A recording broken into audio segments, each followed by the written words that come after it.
Welcome, Spartans, to Podcast Evolved, your home for Halo. I am your host, Aaron, and with me today we've got Krysta. Hi. We've got David. No, November is definitely winter. And we've got Oran. Are you sure? I agree. Like, it's kind of cold. It's not snowing here, but it's no longer fall. Fall's pretty cold though, right? No, we have fallen. We are on the ground. The fall has been done. It's winter. I live in Florida. I don't know what weather is. Okay, at yeah, all. I don't even know what what. Yeah, seasons okay. are. You I'm just confused. have flood season, and then that's it. I have rainy No. and then less rainy. Flood season's Canada, I believe. In America, it's pretty much winter the day after Thanksgiving. That's when Christmas starts. Yeah, so it's like winter. Like, the last day of fall is Thanksgiving. That I feels can't like wait it's to made eat up. way too much food. Oh my god.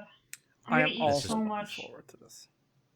This is going to be one of those fantastic episodes to line up the intro on. I can feel it already. You got it, buddy. Do you want us to re-sync? No, quick? No, well, we're it's just actually- gonna go. It's It's we okay. are It's my rolling turn. forward, It's my fine. turn to edit this time. So you're fine. You're fine. Is it? Good luck to you, David. Godspeed. So you fucked yourself over. Basically, David's saying Oh. that he's better than you and he'll do it. That's Oh, not what I'm shit. saying. I'm saying I'm falling on the sword and taking the hit at this point. That's all right. I'll go with it. Anyway, to get things back on track, this week's topic concludes our lore series on the road to Infinite. We are doing, well, what's actually going to be quite a busy Halo Infinite preview episode because there's already some Halo Infinite out. So that's going to be today. We've also made this a live show, so if you're in the studio audience, hello. Yes, Hello. hello. Hi, Welcome. studio audience. Thank you guys for Hold joining for us. applause. I But love before you. But before we get started, if you're new to the show, welcome to Podcast Evolved. We host a variety of shows. This is our main show where we do Halo lore, Halo news. We've also got Halo headlines, builds with blocks, Halo book club, and mission debrief, which will be back shortly. We've wrapped up 20 for 20, haven't we? It's all done and dusted.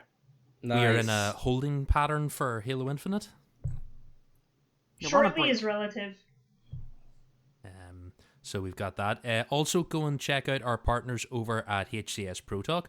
Josh and Will have lots of thoughts on Halo Infinite multiplayer. I listened to their last episode the other day as they were playing. Was that their Infinite first one? multiplayer. Was that the first one since Infinite dropped? Yes, I they think so, were. yeah. They were Okay. playing the. They were playing the multiplayer in the background as they were doing the show, so I listened away to that. Lots of stuff there going on, and I'm sure they'll have lots more thoughts as 343 make changes and tweak and add stuff to the multiplayer. So listen to those guys if you want to hear what's going on with all things competitive Halo. You can learn more about all of our shows by going to the website. That's halopodcastevolve.com. And if you're already a listener and fan of the show, please go and leave us a review on your podcast service of choice. It would be greatly appreciated. We would also like to take a minute to thank all of our patrons for their continued support. You guys make everything we do better. Would that be the best way to say it? Absolutely. Yeah. Better. You guys pay us money. Sustainable. Yeah. They add to the sustainability of the podcast. I like money. It turns out money makes it easier to podcast. It does. Yeah. If you would like to go and see what exclusive rewards and benefits you get from becoming a patron, go to patreon.com/Halo Podcast Evolved. And finally, we would encourage all of our listeners to support us through Audible. If you go to audibletrial.com/Podcast Evolved, you can start a free trial, which will give you access to all of the Halo novels, which should be your first priority, and then a lot of other cool podcasts, various programs, lots of novels. I recently listened to the Dune novels, and I actually didn't spend my most recent credit, so I've got to go find a new book. I'll be taking suggestions in the live chat if anyone wants to shout out an audiobook. Priory Also- of the Orange Tree. No, Okay, I will add that to I my missed. wish I list. missed that one. Is our friend of the show Scott Brick the one who does the audiobook for Dune? He does some of the narration in Dune. They have, I think, in the first Dune novel, they have about 6 narrators. Wow. Why? Is it because it's long? Yeah.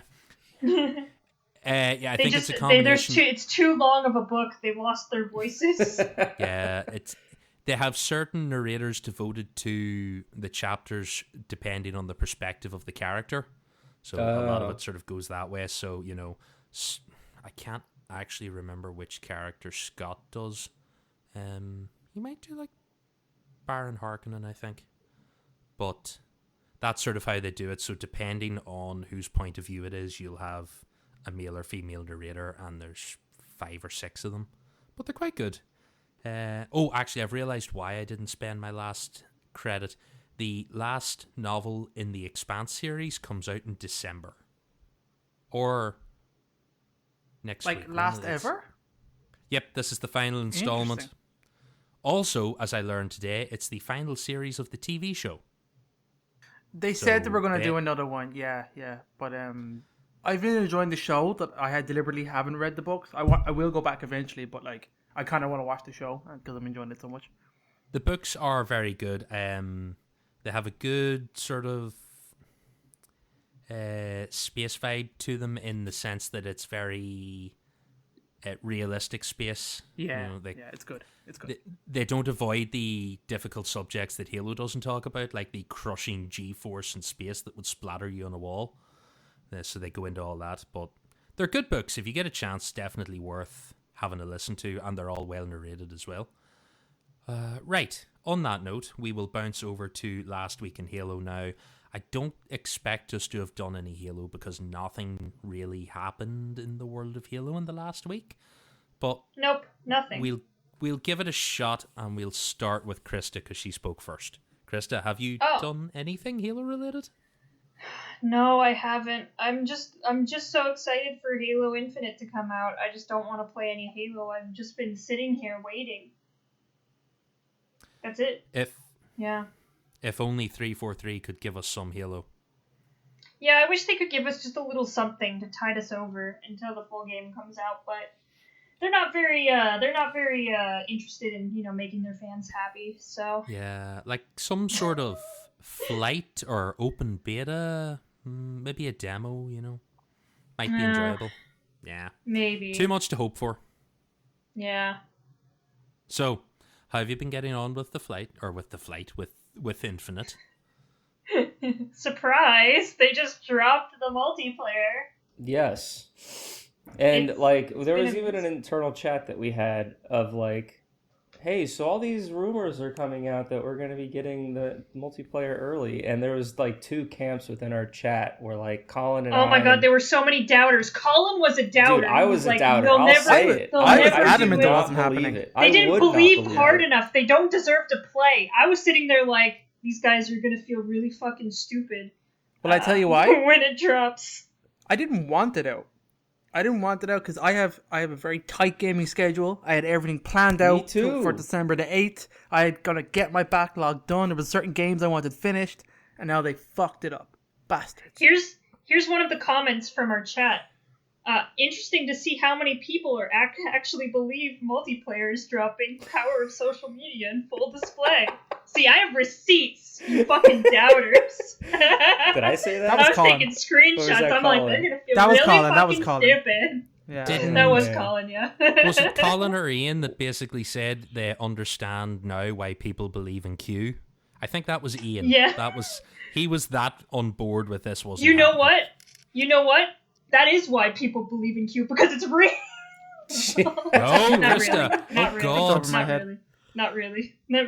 I'm joking. Don't hate me. That was a joke. Thank you. That's all right. So funny. You've been enjoying your time then? I'm a filthy betrayer. Let me tell you. I have not played it once on my Xbox Series X. PC? Oh. Yeah. Nice. PC only. I've been getting that 144 FPS. Mwah, beautiful. Mouse and keyboard's really fucking tough, though. Holy shit. I'm really bad at it. I'm not used to mouse and keyboard at all, so it's like, what's the button for grenade again? And then I just, like, type everything on my keyboard. Eventually it works though. But I have just been plugging in my Elite controller and playing. Don't you have to just type out the word grenade and he throws it? Isn't that what it is? Yeah, it's a typing simulator. Like go forward, go forward, go forward. That's how you game on PC, right? Yeah. Yeah, it's exactly. Though using the mouse makes it really easy to go through all the menus and customization. And I would say so. But yeah, I'm a filthy trader. Oh, also, if you have an Elite Series controller, all you need to do is plug it into your PC, and then all the presets you set onto your Elite controller immediately transfer over. It's amazing. That's pretty cool. Yeah, it was great. I was like, shit, I gotta reconfigure this whole thing, and then it was like, nope. No, I think they actually live on the controller now. So if you plug that or connect it to a different Xbox, it should remember your profiles and presets. I think they live. Yeah, they live on the controller. I can't remember if that was the case for the Series 1 because I never took it anywhere, but I'm pretty sure for the Series 2 they live on the controller. While we're on the topic of Elite controllers and controls and stuff, this is my first time I got the Halo one. It's fucking beautiful, right? I've been trying to like use paddles and extra buttons and shit because I'm like, oh, extra buttons is great. When you go into the profile, you have to use the paddles to duplicate another button on the controller.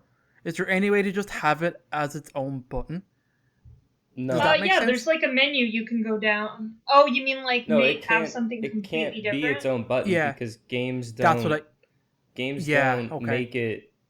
Because then it's like, okay, if this button does this certain command, like it can't remap it to a different thing. That's what I was thinking. Because I was going down through the control options, even like within Infinite, and I was like, okay, there's a shit ton of buttons that like stuff on the D-pad or clicking. Let's say I didn't want my melee to be clicking. I wanted melee to be one of the paddle buttons. But like the paddle button has to duplicate the click. So it's like the only way to get it to do that is to have click as melee and then just push the paddle button. But like I thought I could then free up the click, do you know what I mean? Or free up a button. It's kind of what I wanted to do. You can remap the click. Like, you could do that if you say if you need to click left stick to sprint or whatever, you set that on the paddle. You could then disable left click on the controller or reassign left click to another button. But you're always, because the game's set to take the inputs, all you're doing is juggling them around. So like that. Yeah, I was kind of bummed by that. I was kind of hoping you could just have the paddle buttons as being their own buttons and make them do whatever you want, but you don't. No, you're only two. Go ahead, Aaron.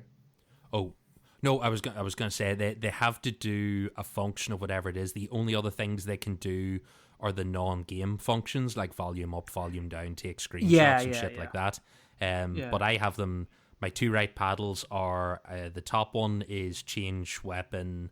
The bottom one is reload, and then I think the left one I have sprint and ability as the two paddles. So that's sort of how I work my way through it. But you could then disable those buttons on the face of the controller or whatever, or turn them off. But you can't create a new like custom command, so to speak. It's not really a custom command. You can on PC. Yeah, exactly. I wanted to do like a PC where you could just like map it to like any button to anything. And just be like, okay, I have an extra button because my controller has 4 extra buttons. But I don't really. I just have duplicates of buttons already on the controller. Yeah, it seems that like basically the paddles are so you can remap the ABYX to the paddles, so then you don't have to move your right thumb to press one of those 4 buttons. It's like the most common use, but you could like whatever your thumbstick clicks could also be like Aaron said. That's what I'm doing. I'm remapping the D-pad ones because I won't take my. I will say like if I had an Elite controller, the first thing I would remap is change grenades because every Halo game, I hate moving my left thumb to the D-pad to change grenades because it always just fucks me up. So like that would be one of my paddle buttons, and then probably, like change weapons or something. So again, I don't have to move to the Y button in the middle of a gunfight. Go get yourself an Elite controller. Yeah, but I don't know. I don't want to pigeonhole myself, but we'll see. The problem is once you get one, you can never go back. Yeah, that's what I mean. Ever. As you two can find out if you go and watch my review of the Elite controller on YouTube. Oh, good work, Aaron. Yay! I liked the there. spinny thing you did. It was very cool. I'll have to watch this. That was all this video review you guys keep raving about. All that beautiful. I need to watch it too. All that beautiful photo and camera work is compliments of Colin. That wasn't mine. He promised me he would take nice photos if I did the audio. Colin went all the way over to your house to take videos. He did. It was really nice. Damn. Wow, that's awesome. He's a good guy. Yeah. Everyone or almost everyone in Evolve definitely didn't buy Elite controllers. That's not like a thing. No, I didn't. I didn't get a Halo one. I have my black one. No, but you still have one. So it's just, is it just Oran and like Matt? Is that it? Are we the only two that don't have an Elite controller? I think so. Yeah. Wow. Yeah. I guess we got to give it the times. You do. We should all engrave our Boomers. Elite controllers with Podcast Evolved. How dare you? Don't touch my Elite controller with a laser. It's already been lasered multiple times. I don't think it would appreciate it. Does anyone else, before we jump into the lore, anyone else got any thoughts on the multiplayer? I suppose we've all kind of chipped in so far. Yeah, I suck at it, but I do like it. I think it's really slick. I didn't play any of the flights on purpose. I didn't really want them, to be honest. And I do definitely feel behind. Like straight away, a lot of people are pretty damn fucking good at this game. There's the maps that I've played so far are all great. I actually really like them. I am not used to the weapons. I've done a ton of the kind of weapon drills just to kind of get myself around it. I'm not too familiar. The BR is dope, I'll tell you that much. Anyway, it's pretty slick. I've mixed feelings on the pistol. I'm not sure how I feel about it just yet. But there is some good stuff. Some good vehicles feel really powerful. You feel I did pretty well in the Gun Goose recently. I know it's good. It is a very, very good multiplayer. It feels amazing right now in terms of everyone in the world is fucking loving Halo, and it feels pretty fucking good to be on this train right now. I think they did a really good job. The presentation on the 15th, the anniversary thing, was really fucking cool. I liked how short it was, consistent. It was pretty damn cool, and I think they did a really good job kind of launching this game. Yeah, I've been fairly impressed with it. I was very impressed with the fact it didn't burst into flames the second it launched. It was a little ropey here and there, and I had the odd disconnect from a match, but it worked, and it didn't bring Xbox Live to its knees. Do you remember way back at launch of the Xbox One when Titanfall came out, and Xbox Live just died on its ass, and people couldn't get signed in, and you could only play if you were already signed in before it all died and all this shit. But also I ticked over. Apparently, it's also kind of really weird. Let's say 2 weeks before this, when Forza went live, that fell apart. So it's weird that they were on point with Halo, but we're not ready for Forza. Which I thought was weird. Yeah, I still don't understand server loads and all this kind of stuff because every 9 out of 10 games just have issues with it, and it's you would think that after so many games having all these problems that the developers would figure out how to do it, but because we're not in the industry, my frame of reference, I guess it's it's still challenging despite the industry-wide sort of collective information on it. I guess it's a case-by-case basis, and whatever 343 did with their flighting, they're able to prevent that. But Battlefield 2040 whatever is having problems, and the other Call of Duty, and it's these people, those developers have been making games for so long. I wonder why these server problems still exist.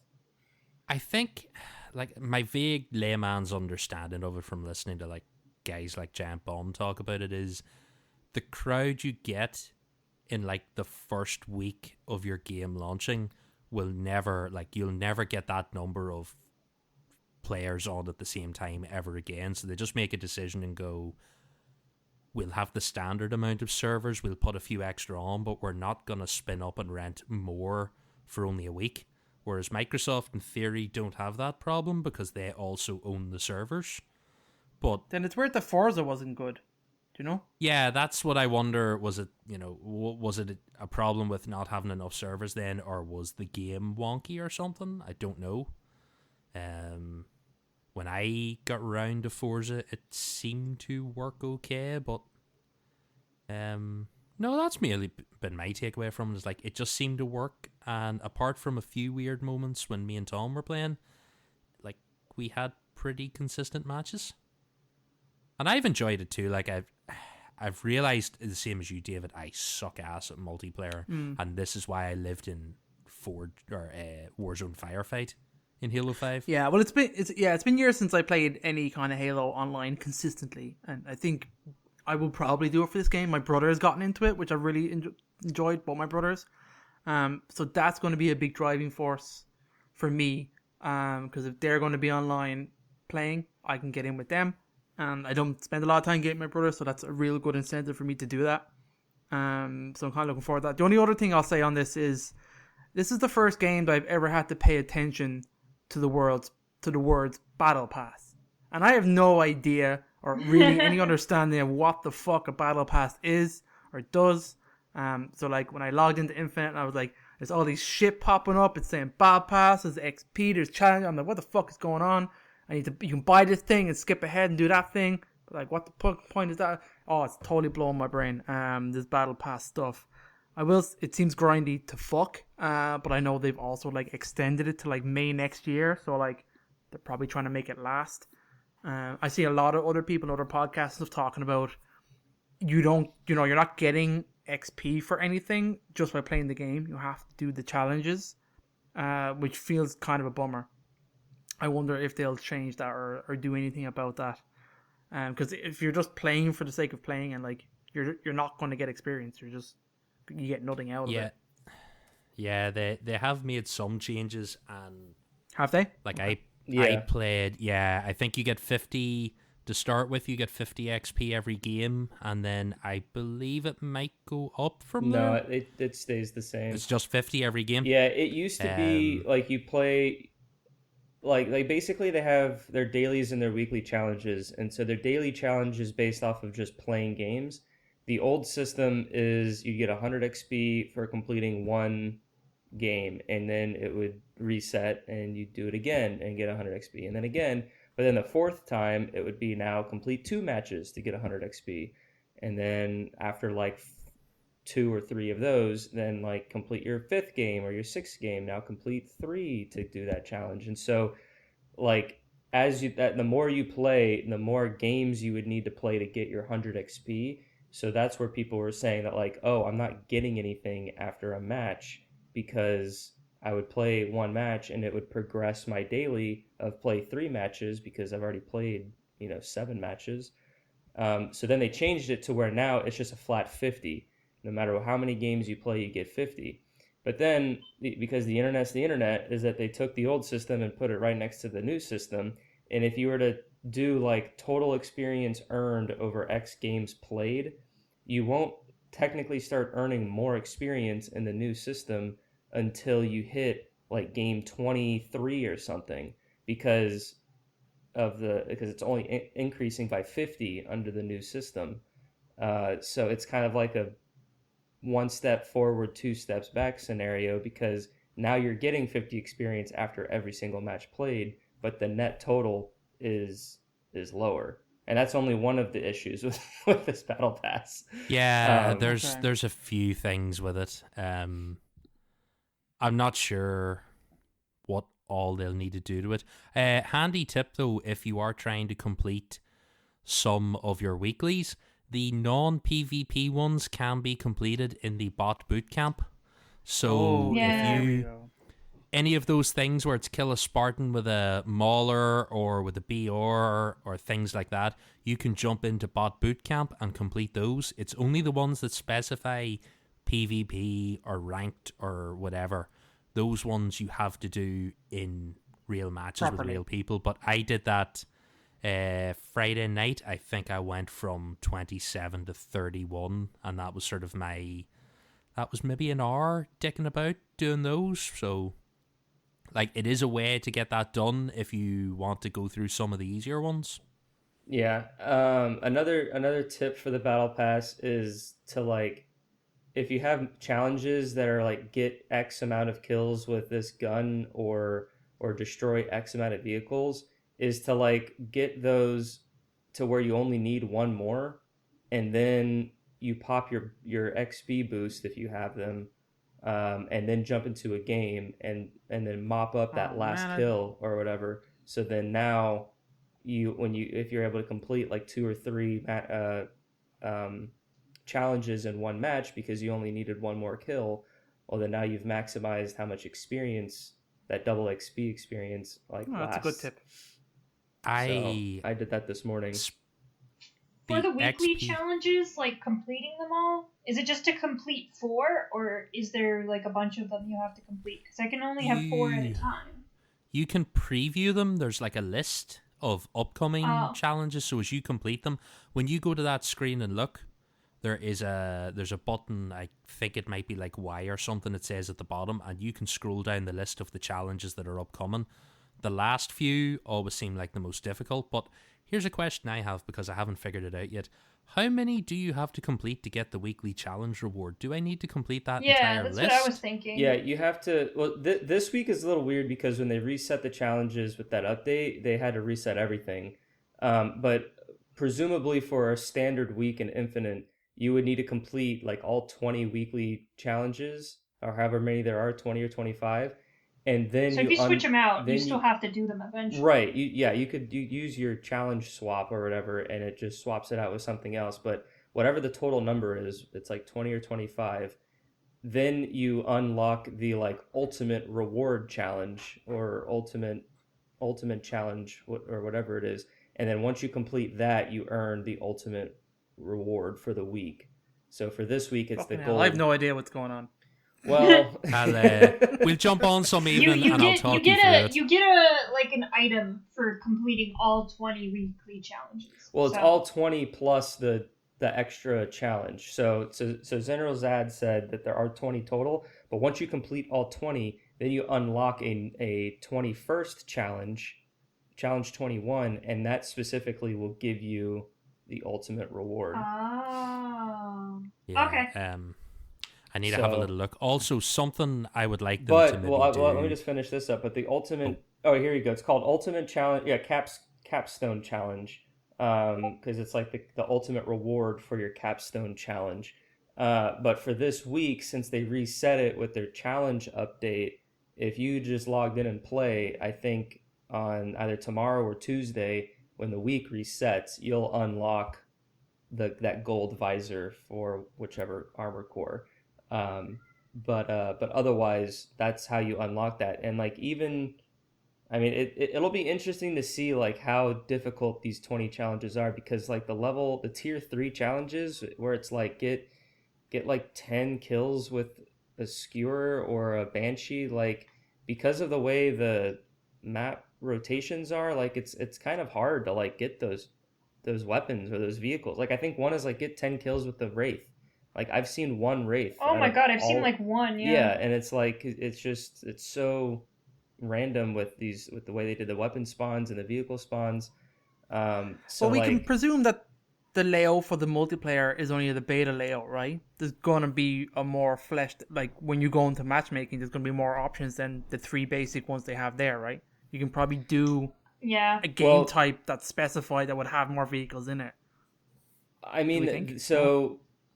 According to just because I did the Halo headline script, they actually said that like, where is it? All day one maps and modes are enabled. So I think the playlist and stuff because I was like, oh, they just have something, but then when we get to December 8th, there's going to be like a more traditional playlist count. Because like there's no like Team Slayer or Team Objective or like Action Sack or anything. I guess Action Sack comes later with Forge because a lot of those game types come out of those things.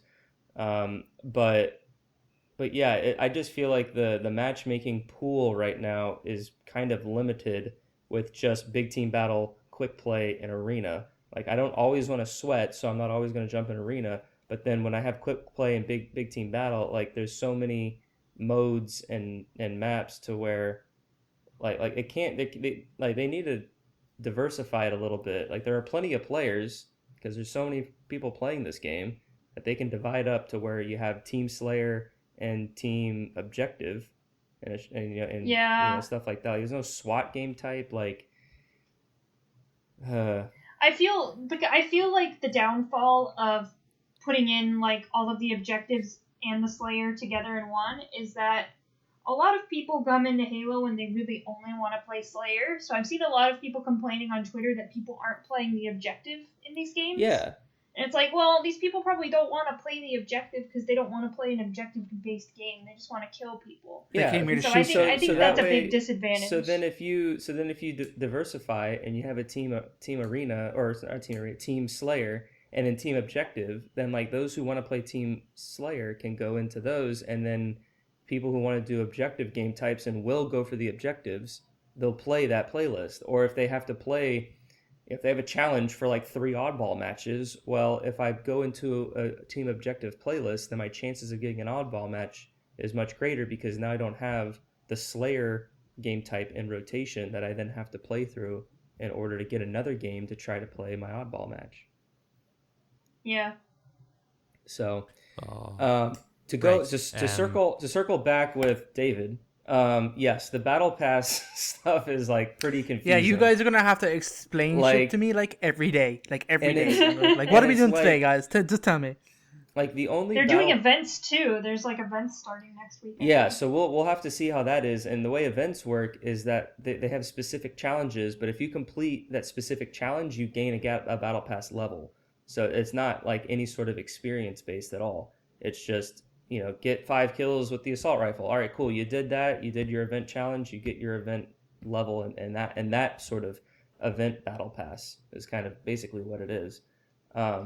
But my issue with like this whole challenge and battle pass sort of like leveling system is that I feel that there's just simply not enough ways to just unlock stuff by either it just being there as like a base customizable thing or just like there's not enough free content for just anyone who wants to play, because like someone like and the prices are saucy, man. I'll tell you that much too.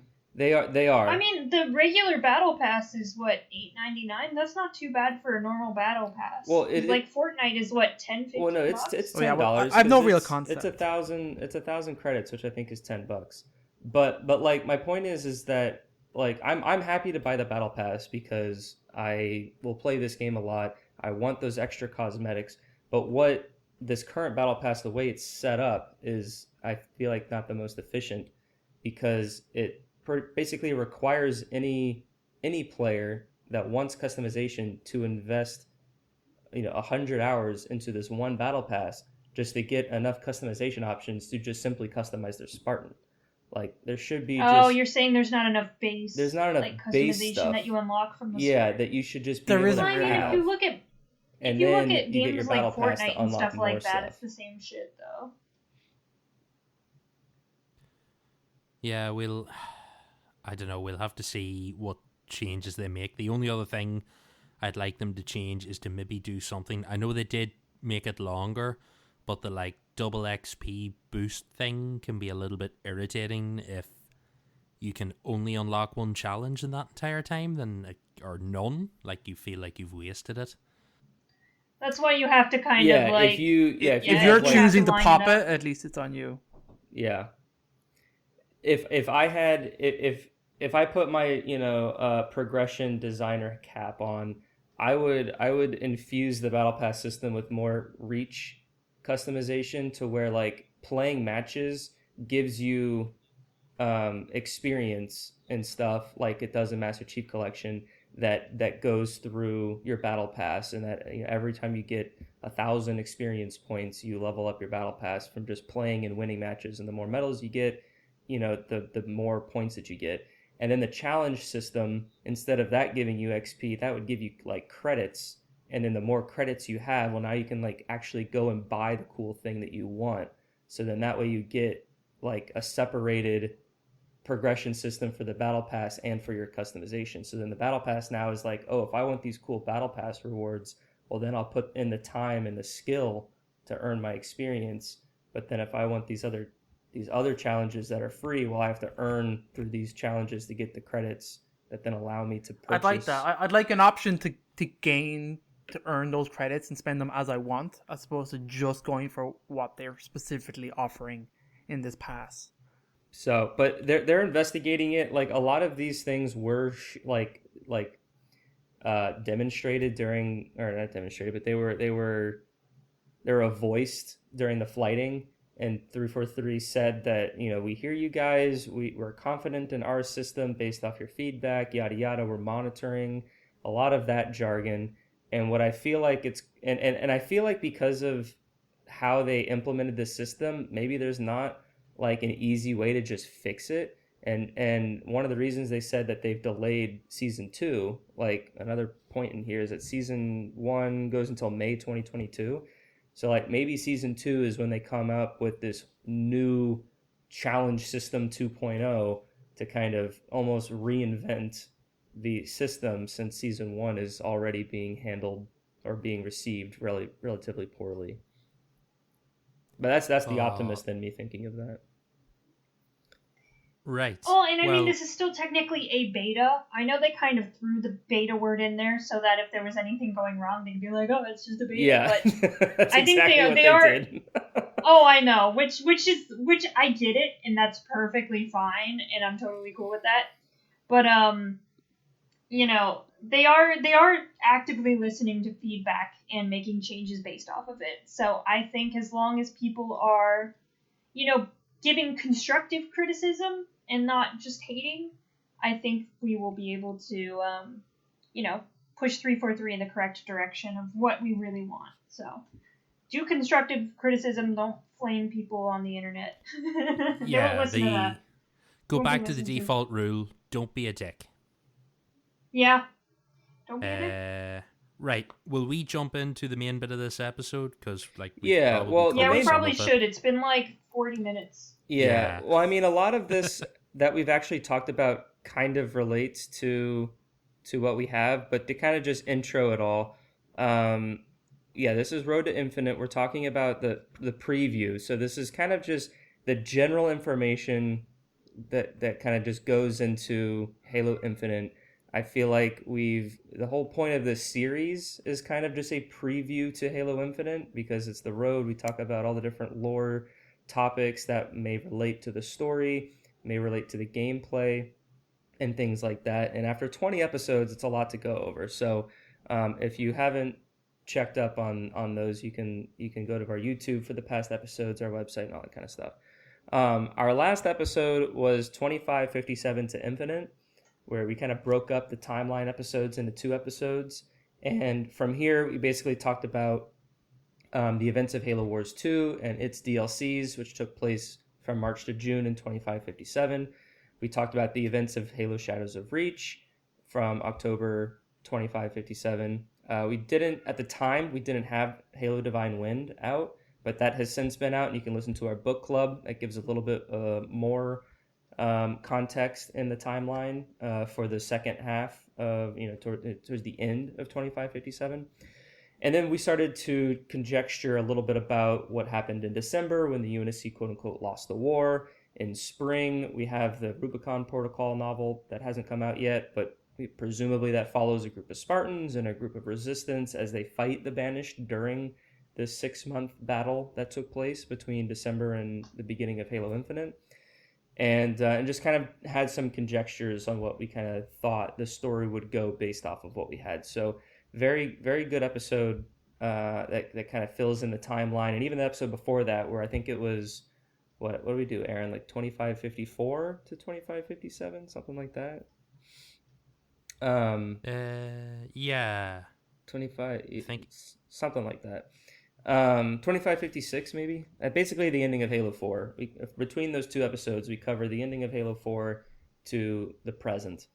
But what this episode will kind of touch on is what is available now, which we've kind of been going over with the launch of the multiplayer and some of the frustrations and some of the great things that are with it, as well as some of the other characters and information that we just wanted to highlight as we move on. And then we also have some Patreon, or rather patron responses to the multiplayer.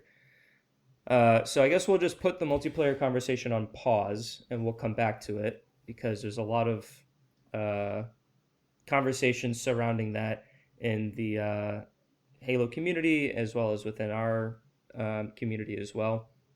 But the Halo campaign, Halo Infinite campaign, and the quote-unquote full multiplayer, whatever that may be, if it's more than what we have now, launches on December 8th. Aaron put a graphic in the chat that 343 put out.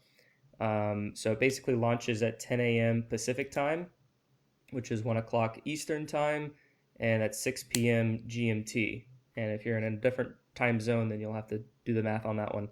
But it'll be a global launch, not a midnight release, like in games past, which would be pretty weird, which is like if you go to the midnight launch at some like Best Buy or whatever, you go buy the game, you buy the disc, you come home and you won't be able to play it. Like, that's kind of weird. But that's not true, right? You're telling me the campaign won't work? What? That's what it says. I don't believe you. I'd have to double check that, but based off the tweet that I saw, actually, let me just pull it up because oh, wait, that's not it. Where's the tweet? Why would you even go if that's true? No one goes to shops anymore. Here we go. That what is doesn't this? exist. COVID killed all that. Let me pull up the tweet. To quote the tweet, this is from @Halo. Find out exactly when Halo Infinite releases in your region. And it literally says, New York, December 8th, 1 p.m. Eastern. London, December 8th. That just means they're not going to sell the disc before then, though, right? Like, their midnight launch would actually be a 1 p.m. launch.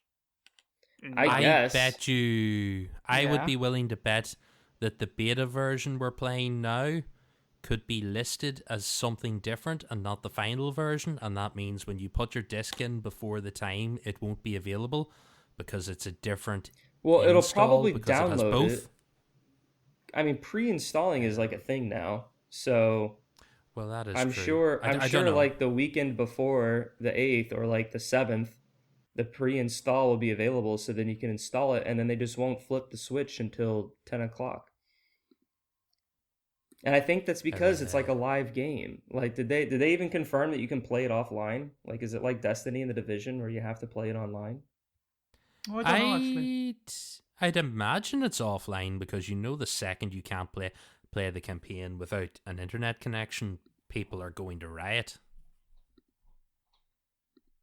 Yeah, they would have told us by now if that was true. Yeah, I'd be. Plus, it's only single player. There's no co-op, so I'd imagine. I'd like to hope it works offline. Like, if there's no co-op at launch, why would you need to be online? That would be weird. I don't think that would do them any favors if that was the case. I don't know. All right, so we have that launch. Right now, the Infinite multiplayer, as we discussed, is out. It's free to play. You can do the battle pass. You can do all that kind of stuff. Like I said, we've already talked about it at length. Apparently, that this is kind of how it is a beta, technically. So there could be changes. There could be some bugs that the day one patch would then fix, because Halo Infinite has gone gold as of like the 19th. So the game is effectively done. They're printing, they're scanning them on the discs and all that, and from here on out they're just doing maintenance or bug fixes and stuff that will come out with their day one patch. We have our 4 playlists: Quick Play, Bot Bootcamp, Ranked Arena, and Big Team Battle. You can complete challenges through this to progress through the Season 1 Battle Pass, which is called Heroes of Reach. You can earn the armor cores for all of the Noble, well, I guess 5 of the Noble 5 members, or the Noble 6 members, and then you have your own. And I think there's even some like discrepancy of like how much you can really customize from there. Like I think you might be locked to those Spartan armors and can't really mix and match or something. I think I saw somewhere. I think the armor kits or armor cores are specific. I think they said something about those are the most like character-like models of those, but you then get components of the armor that you can pick and mix on the like default Spartan that you're using of that class, but the actual specific kit thing, when you click on that, you are as close to the Halo Reach version of Carter as you can be, and then you can't customize that version of it. That's the way it goes. But you then get, I at the minute, because I bought that pass and I bought the like level boost XP thing, I have Carter's helmet and that equipped at the minute on my regular Spartan, but I can then go and equip the Carter specific look, but then you can't customize the armor on that. I believe that's the way it is. I feel like if you equip, hopefully it's like you can earn all the pieces, and if you really, really wanted to, you can equip them all individually, or you could just go over to the saved armor, if you will, and just click that, and then it just equips everything for you. The best way to describe it is those things specifically, those core kit things, are like a skin. They are not customizable, they are specific. You have, when you equip the Carter kit, it is the Carter skin, and then when you go to the other one, it's a pick and mix of all the components for that suit of armor, or for that type of armor. So you can have George's helmet with different chest pieces and shoulders and all the rest, or you pick the George specific kit or the Cat specific kit, and you have that exact skin. That's probably like the easiest way to explain it. Yeah. But again, it's all locked behind, level 50 of a battle pass, but we'll talk about that later. Let's see. There's the Academy, which has 3 sort of pieces with the Academy. It's the onboarding system that 343 designed for new and even returning players. You have the tutorial, weapon drills, and training mode. And you also have custom games, theater, and then Spartan vanity customization options. You have your weapon customization options and vehicle customization options. And all that's available now. In terms of what we know for the Halo Infinite campaign, it's a Master Chief story, continues the threads of Halo 4, Halo 5, Guardians, and it doesn't really continue Halo Wars 2's story, but there are the obvious links between the Banished. There's some storylines there, and even kind of the ending of Halo Wars 2 might have, like the legendary ending I'm referring to, might have some implications to Infinite. We don't know, but there could be something there. In terms of characters, we have the weapon, which is a different Cortana brain, and this is presumably what Blue Team extracted from underneath Castle Base in Shadows of Reach. And we have the pilot, which is just a UNSC survivor that was stranded in space, discovers Chief at the beginning of the campaign, and kind of explains to them, "Oh, we lost 6 months ago, and I've been stranded here. Like, why don't you know anything?" When he's kind of just really telling the player a little bit of what happened. We also have various Banished enemies, because it's all Banished occupied areas on Zeta Halo. And the game, like we've discussed numerous times, is very open world. You kind of unlock sections of the ring as you progress through the campaign, and when you do that, it opens up side objectives to where you can go and do these other objectives for additional power-ups and like in-game currency. I've kind of personally strayed a little bit away from some of the kind of like pre-release gameplay footage that has been coming out, but on some YouTube accounts, they were able to play the game early and provide gameplay for like the first 3 or 4 missions with like limited like next to none in terms of story details, but just kind of general gameplay. Did any of you guys watch those? I've watched very No. little, but I'm trying to not really spoil anything. But we can I chat a have little bit about it in a watched- general sense. I'll talk a little bit about it generally. I've watched Halo Cannon's videos so far. At the time of recording, he's just put up the video for the third mission, so I've only seen the first two. I figured if anyone was going to be careful about like not giving away too many spoilers, it would be Ian. He's usually pretty good about this sort of thing. So, like, if you want to go completely blind, don't watch them. But he does a pretty good job of cutting it. He has to cut between particular story beats. He can't feature certain things, and he has to pretty much constantly talk over the top of it. So his videos are like around 11 minutes. And you see gameplay and levels and stuff, and that's about it. There are some of the game captions on the bottom, so you hear some of like the in-game banter while you're moving through levels and stuff. You can read it at the bottom, but if you sort of don't look at that part and just like watch the level and see what's going on, they're pretty safe. So I haven't sort of watched any of the others. I figure there are other YouTubers out there who would hopefully be careful, but I have faith in Ian not to like reveal anything too spoilery. So I will probably go and watch the third mission after this and see what's happening with it. The third mission is actually the one that I watched from him, because I didn't really want to know how the game started. I know it takes place on the ring, and I think the third mission is on the ring. And he even said it, like, I cut out all the cutscenes, I cut out all my audio logs. It's just kind of gameplay. You can kind of read the subtitles a little bit, just for some, I guess, battle chatter.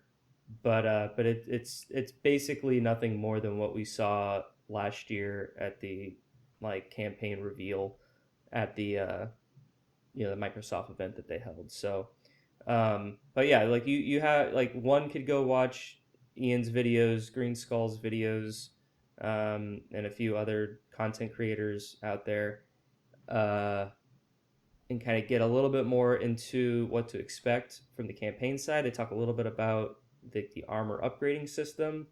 We know that's in the game, and kind of how you earn armor cores or like Valor. Again, I don't really want to say too much because I don't know what anyone's individual thoughts are regarding spoilers and stuff, but that's kind of what we know. So expect that when you dive in to just be kind of thrown into the story, and you're learning as you go, and you're trying to claim back the ring, and you're upgrading your armor along the way. I did want to talk about the Academy a little bit more since it is out. I guess this is our first true spoiler discussion, I guess, if you haven't played the Academy, because I'm just gonna run through what we saw and kind of how the training mode kind of kicks off the multiplayer story, because 343 has talked about them wanting to like have your Spartan be like a Spartan 4, and like you are in the Resistance, so to speak. And this story that the battle passes tell you from each season to season come with different chapters, and you meet Spartan Agrina, and that kind of story, I think, is something that not Palmer. Palmer is MIA. There's a new Spartan who I already love more than Palmer. I mean, I don't hate Palmer, but that's a different conversation. I have to say, the Academy is pretty dope. Nice. I don't know. It's pretty cool. I like it. I liked how it was laid out. I liked the actual tutorial that they actually have, a in-game built canon tutorial. I thought that was pretty cool. And then like the weapon drills are dope. I think a lot of people already got to those. And bot matches. Hell yeah, man! Give me some bot matches. It's pretty cool. Yeah, so like the scene or the cinematic that David's referring to is I think is the season 1 battle pass intro is technically what it's called. Is it a battle pass thing? Is it? Oh, sorry, I thought it was related specific to the academy. Okay, cool. So that do you think that will change? Yes, I think with each new battle pass, we'll get a new cinematic, and then I think there will be something new to do in the academy. Because that's cool. To kind of, I mean, that's my understanding, and that's kind of what I see based off of the interactions we get in the training. Because you have your intro cinematic. I don't want to jump all the way to the end, so I'm just going to run through it. You have your intro cinematic where you see Spartan Agrina as a teenager in London. We've talked about this before, and she's like evading the brutes. And then we see Spartan 2s or Spartan 3s drop down, really Spartan 2s, even though they look like Spartan 4s, and come to save the day, because this is during the Battle of Earth. And then she kind of gets escorted by them during this voiceover, and you see Spartan Agrina in the present kind of meeting the new recruits and saying, like, why are we here? What is a Spartan? And talks about how, we are hope. We are, we can be unstoppable if we band together and things like that. And kind of kicks off this super motivational speech, and then it cuts to black, and then it fades in, and the point of view is you as a Spartan, and you're on the Pelican, and she says, she kind of meets you, says that, the Covenant took a lot from us, but we're here now, we're here to rebuild, but we've lost touch with the Infinity and the Master Chief and some other people, so we're going to take you to this base, which is the Avery J. Johnson Academy of Military Science. And this is where you then start to play. You run through the kind of linear path and you learn the movements. They tell you how to play with the different prompts. You meet your personal AI. You get a battle rifle, or no, you get an AR, and you do like a weapon drill, and they're like giving you a pat on the back, your thumbs up. And then at the end of this, you do like an actual bot match, and it's like 2 minutes, and you just slay some bots, and then it takes you back into a kind of like not a cutscene, but what 343 is calling, like, what are they calling it, like cinematic moments or something like that, to where it's not like it's an in-game cutscene that you are witnessing through first person, and Spartan Agrina says, like, you did good, I picked well, but I need to go because, our team's missing and the tides can change at any moment. But, we inspire hope, a lot of motivational talk. And then she says, when I get back, which I will come back, we have a lot of work to do. It's going to be busy because humanity won't save itself. And I think that is supposed to really be like, okay, this is the first chapter. This is the start of an ongoing narrative that 343 is going to put. Yeah. So then that's why, David, I think... Did she say something like, you keep on training, as if to imply, like, this is what the multiplayer is a bunch of Spartan 4 training on this planet? Yes, because multiplayer is supposed to still be war games, so, like, war games is technically on the Affinity, but there's probably still some sort of war games equivalent there in the training, or in the Avery Johnson combat. Yeah, 100%. Thing. I assume this ties into, like, the logic for this is that at the end of Bad Blood, the Spartan 4 program is basically packing up and evacuating their training station, and they're hitting the road. So that might still exist. I think this is the one that's off the grid, right? So, like, the station is probably still there, but Cortana knows it's there, so they're moving. But that's why I figure that's what this is for. Like, there may not be a Dune there, but I figure that, like, is the most logical reason for why you're on this planet on the down low training. Now, they dropped June's they dropped June's name a few times in the drills and stuff. When you're shooting, you're like, oh, Jin would be proud, and all this kind of stuff. Yeah. I noticed that too. I also have a sneaking suspicion. I was talking with Tom about this when we were playing, but I get a very Forge feel from the Academy. Did anyone else get that vibe when you were, like, moving around it? Something about it feels like I would hate to get too excited that was all built in Forge. Probably was. Something about that level and the way it looks and the way it's laid out. Like, if you told me that entire thing was built and scripted in Forge, I would believe you. Probably was. Like I know what you mean when gets the creative juices when you say that. Like I know exactly what you mean. It has that vibe, and when you go and you look at, there's a couple of soldiers standing about doing things. There's one at like the front reception desk on a computer, and he goes through the same little animation loop over and over and over, and I'm just like, it just feels like it was put together that way. I don't know, it doesn't seem like it was built. So like, I'd hate to get excited about the rumors of why Forge has been delayed. Sound like it could be pretty cool. They've been talking about like levels of scripting and stuff beyond what was in Halo 5's Forge. So it could be interesting to see where that goes. Like, if every season you got a new place because it was something they like whipped together, or you got an addition or a modification, like that could be really cool. No, yes, definitely. Forge, unfortunately, is delayed till Season 3, which probably won't come until sometime next fall, which is pretty lame, but it is what it is.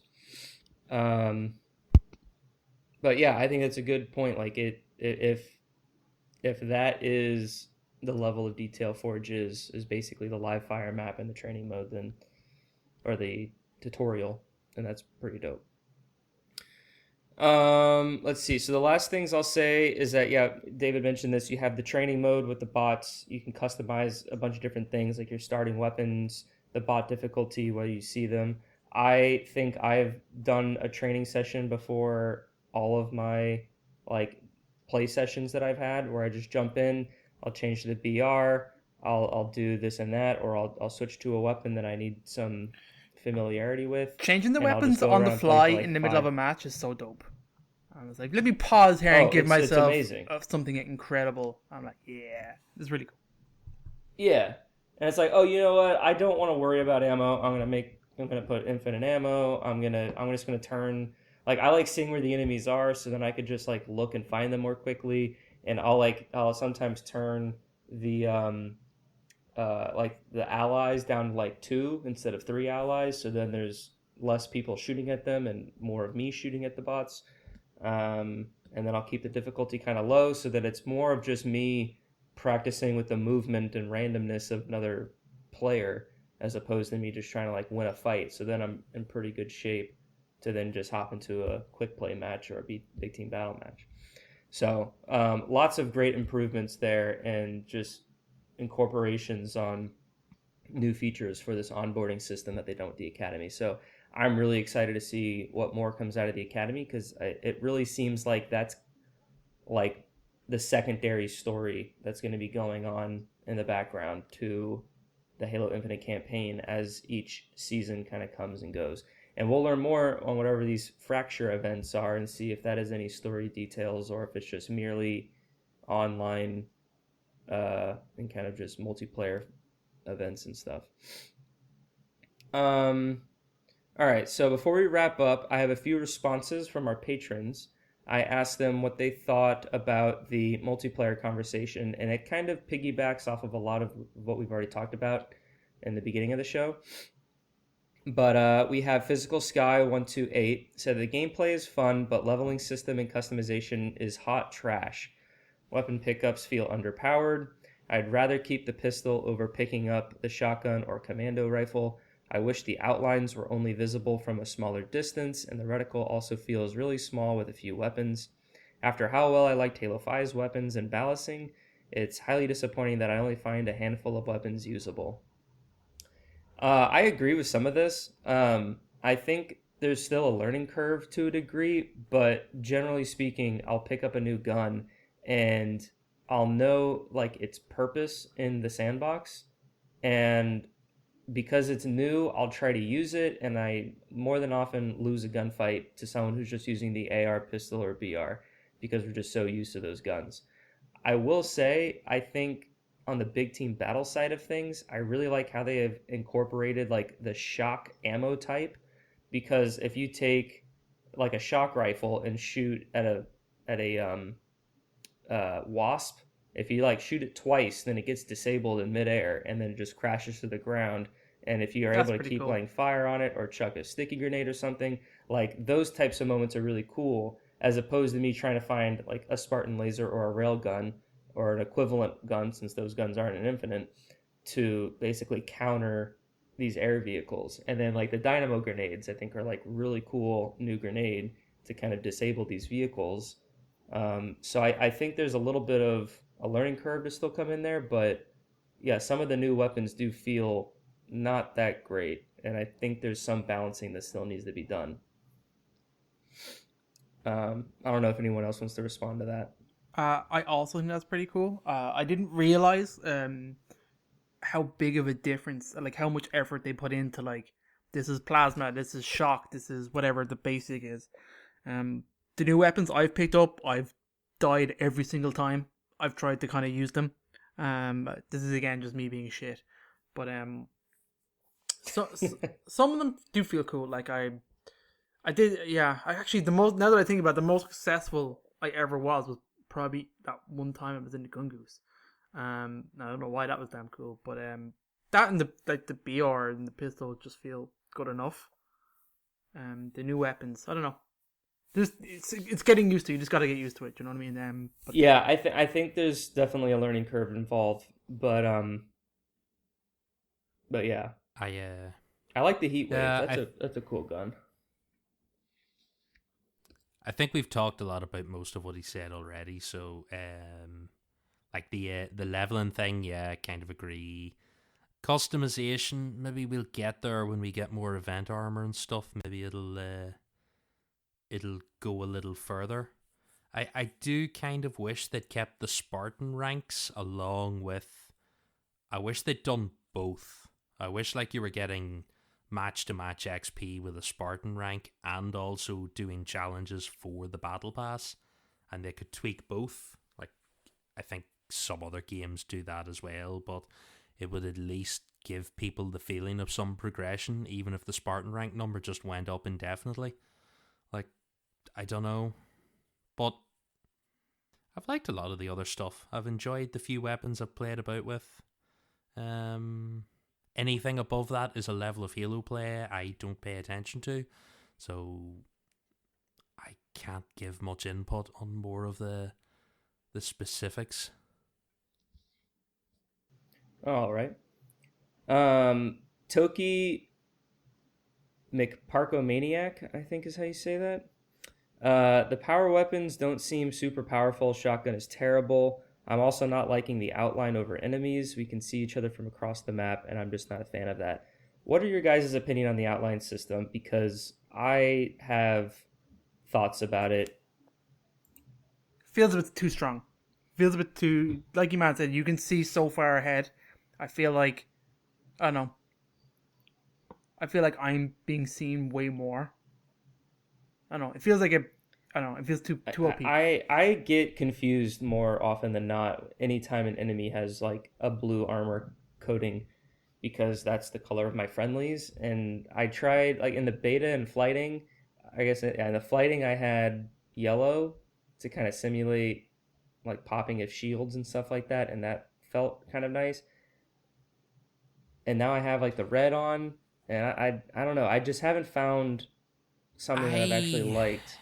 And it could be like my weird color blindness, but I've settled for like a sort of, I forget what the exact color is, but like the yellow or pineapple. So it's like yellow for friendlies, pineapple or whatever it is for fire team, and then red for the enemies. But I do wish, I think if you could like dial up how transparent it is, because just sometimes with, depending on the color, like you said, if you come across a blue enemy or something, my brain instinctively says, oh, they're blue, and then it goes, oh no, fuck, they're highlighted in red, and then by that stage they've probably killed you. So I feel like if you could like maybe dial up or turn down the transparency of the red and make it a little more obvious, that would maybe help. Although I know it defeats the purpose that they want, which is they want you to see the other person's cool armor and paint job. But I feel like it would help me. changing the enemy or changing the friendly colors to something like bright and obvious. I think I used like the mint color in the flights. That has really helped me a fair bit because that at least stands out. Yeah, maybe I should play around with that some more. I've Alright, been okay with the default. Oh, what's up, Krysta?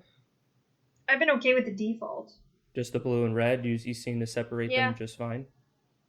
Yeah, I haven't had too many problems, really. Alright. What do you think about the visibility, Krysta? Yeah, what do you think how about visible your enemies the are distance across the map and stuff? I mean, I think it's fine. It's not something I've really sat and thought about, I suppose. I've just kind of been playing. But no, I think it's fine. I'll pay attention to it a little more in the next coming games, but I think I've been okay with it. Alright, Pumpkin Spice Steely kind of talks more about his biggest issues. The progression system, the fundamental gameplay is great, but the current time and skill requirements is a huge turnoff for casual players, who are the people that through are targeting the most. That he cares about cosmetics, and he wants to be rewarded for the time he put in. We kind of talked about this in detail. That's kind of the most like that kind of the hottest topic right now is the battle pass and progression system. And even I think DeSudo down here says that for getting the XP progression and the MP grind has never been my thing. But they seem to have tidied up the glitchy menu training, and then he's played a dozen of matches, and I loved each one of them, and it looks sick as fuck. But it's far more enjoyable than Halo 5, and David has best beard, so some positivity from there. And then lastly, we have second to last, Eslon94. I'm enjoying the gameplay for the most part, but do miss some of the weapons that 343 has developed in previous games, like the saw and the railgun. One of my biggest disappointments... Hold on. There's no saw in this game? Fuck this game. Not right now. I'm uninstalling. No saw, no railgun. Ridiculous. So, I agree. I really like both those weapons. But, I don't know, 343 says they're going to be adding more games later on. Or more weapons, I mean. And they, it's weird, guys. Like, it's a live game now, so they're not going to come out with everything all at once. And they'll, add more stuff later, I guess. And mix things up. Change up the sandbox. It's strange to think of a gun being added in Halo. That's weird to me. Well, they literally did that with Halo 5. After launch? Yeah, Warzone. Yeah, they added all the time. Added, the CE pistol. You're right. I'm so. They added the grenade launcher from Halo Reach. Yeah, you're right. I'll shut up now. Edit this out. I'll edit this out. Did you even Keep play going. Halo 5, David? Fuck all. I had this idea in my head that I was like, oh man, I'm gonna burn through all my rec cards before Halo Infinite comes out. Like, I'm just gonna sit down this summer and just pop this shit. I have so many recs I don't use. Let's just do it. I have not turned on that game if it wasn't for Mission Debrief. They also added guns in Master Chief Collection. They added some stuff in Halo 3 and things like that. Oran, shut up. We're over this. Okay, we're editing this bit out. I'm told. Oh, okay, all right. Well, the last comment comes from Matt. He says playing on your phone absolutely sucks. I don't know why you would want to play Halo on your phone. But Matt, props to you. Sorry, it's not enjoyable. Fair play. But yeah, that's all we got, and we're running a little long because we had a lot of talk about it early on in the multiplayer side of it. But that basically concludes this Road for Infinite. It's just kind of a little bit of a preview of what to expect for the game. We're going to be covering it the moment it comes out on December 8th. On our, we have some episodes lined up on kind of how we're going to cover it into the new year. Of course, we have our mission debrief show, which will do a deep dive into every campaign mission. And because of Infinite's mission structure, we're still kind of figuring that out till the game comes out, but there'll probably be some other topics to discuss in terms of like the forward operating bases you can seize and the high value targets you can eliminate. So there'll be more to report next year for that. But, stay tuned, and we'll be sharing with you Halo Infinite and what we think of it over the coming weeks after it launches. So thank you guys for coming with us on this huge road. This is actually, I didn't realize I'd have this kind of like reflective conversation, but considering we've been doing this for 20 episodes now over the last 2 years, that it's, I think it feels pretty great. And I think it's just now hitting me that Infinite's right around the corner. All I had to do was do this last episode for me to realize that Infinite's almost here. And we finally learned the most important lesson, that the best part of Halo was the episodes we made along the way. Just while we're talking about Infinite stuff, by the time this episode gets out, I'm hoping most people will realize, and you will probably discuss it in the headlines that we record shortly, but there are supposedly a lot of spoilers now up online. Allegedly, according to the our Halo Reddit, Infinite has been leaked. The entire game, apparently, that's what it says. So be very careful. I saw a few folks in a Facebook group I'm in say that they had seen the full intro on YouTube. So just be vigilant if you're out there and you're on social media and you're doing anything.